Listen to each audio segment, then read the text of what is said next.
It's a wild idea to think of a whole country as an experiment, but that's exactly what the United States was. It was this radical, high-stakes test in self-governance, so ambitious, in fact, that some have even called it a modern Roman Empire.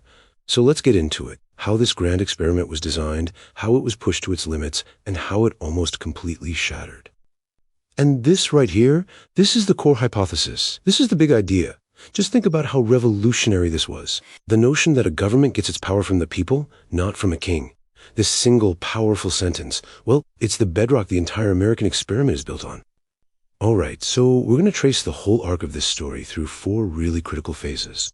We'll start with the spark of revolution, then the massive challenge of actually building a new government, the crisis that literally tore the nation in two, and finally, the complicated aftermath that we're all still dealing with today. Okay, so let's set the scene. Our story kicks off with the 13 American colonies, and for years, they kind of had a good deal, a fair amount of freedom from Great Britain. But that all changed after the 7 Years' War, which was incredibly expensive. Suddenly, Britain looked at the colonies and said, hey, you need to help us pay for all this. And you can just see the pressure cooker building here. It wasn't one thing, right? It was this steady escalation. First, new rules on trade. Then, boom, the first direct tax on stuff they used every day, like paper. Then Britain starts messing with their tea business. And the final straw, punishing the entire colony of Massachusetts. Every single one of these acts was just another turn of the screw, pushing the colonists closer and closer to a breaking point. And here's what's so crucial to understand. At the end of the day, this wasn't just about the money. For the colonists, it was about a core principle. They were British subjects, and they believed they had a fundamental right to have a voice in the government that was taxing them. It's a simple idea, but it was incredibly powerful. It became their rallying cry. And this is the moment the talking stops. On a quiet morning in Massachusetts, a tense standoff between local militia and British soldiers just explodes into gunfire. The debate was officially over. The war for independence had begun. The experiment was now live. So winning the war was one massive hurdle. But creating a single nation out of 13 very different states, that was a whole other ballgame. Now came the really hard part. They actually had to design the government from scratch. So their first crack at it, the Articles of Confederation, was, well, let's just say it was a bit weak. It was basically just a league of friendship. The central government was so powerless, it couldn't even collect taxes to pay off its war debts. It took a full-blown farmers' rebellion in Massachusetts for everyone to look around and say, okay, yeah, this isn't working. They needed something much, much stronger. A more perfect union that had some real teeth. And their solution was, honestly, pretty genius for its time. See, the founders were terrified of concentrated power. They just fought a war against a king, right? So they split the power up. You got 3 co-equal branches, and the whole idea is that each one keeps the others in check. It's a system of checks and balances designed to keep any one part from getting too big for its bridges. But, and this is a huge but, there was a fatal flaw. A deep, fundamental contradiction baked into the experiment from the very beginning. And this flaw, well, it would eventually push the entire nation to its absolute limit. This was the impossible question. How do you square that circle? The Declaration of Independence says all men are created equal, but the country's economy, especially in the South, was literally built on the backs of enslaved people. This wasn't just a flaw in the system, it was the nation's original sin. And for decades, politicians basically tried to kick this can down the road.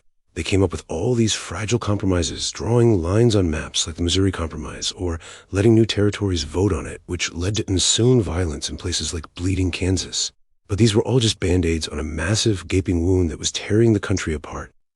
And then came the final straw, the election of Abraham Lincoln in 1860. Now, he said he wouldn't interfere with slavery where it already was, but the fact that he was against it spreading any further was enough. For the southern states, the writing was on the wall. They decided their only option was to leave the Union altogether.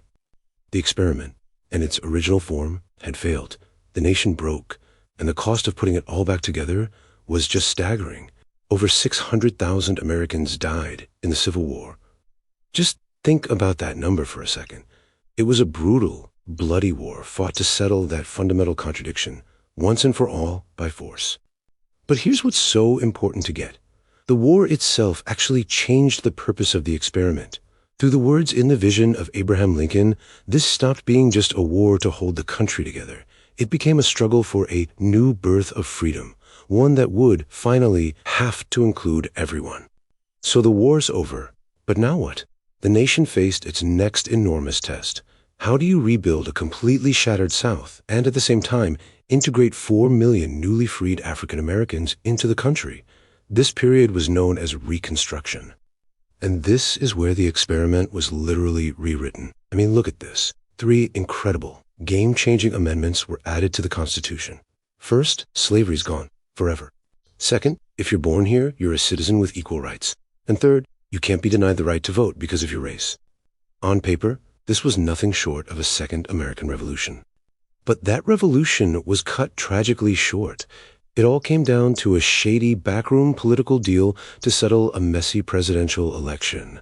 In exchange for the presidency, federal troops, who were the only real protection for black citizens in the South, were pulled out, and just like that, the promise of Reconstruction was abandoned. And what grew in that vacuum was just awful. A new, brutal system of oppression called Jim Crow. For nearly 100 years, this system of segregation and terror effectively erased the rights that had just been won, proving that the nation's promised rebirth was tragically flawed and incomplete. So when you step back and you look at the whole story, you see this incredible, messy arc, right? A nation is born from a radical idea of liberty. It's built on a brilliant design of checks and balances. It's then broken by its own deepest hypocrisy, and then it's rebuilt with a brand new, broader promise of freedom, a promise that, let's be honest, is still a work in progress. And that brings us really right up to the present day, because this experiment, it didn't end in 1877. It's still going on. This whole process of being tested and breaking and remaking itself seems to be baked into its DNA, which leaves a pretty big question for all of us living inside this experiment right now. What is its greatest test today?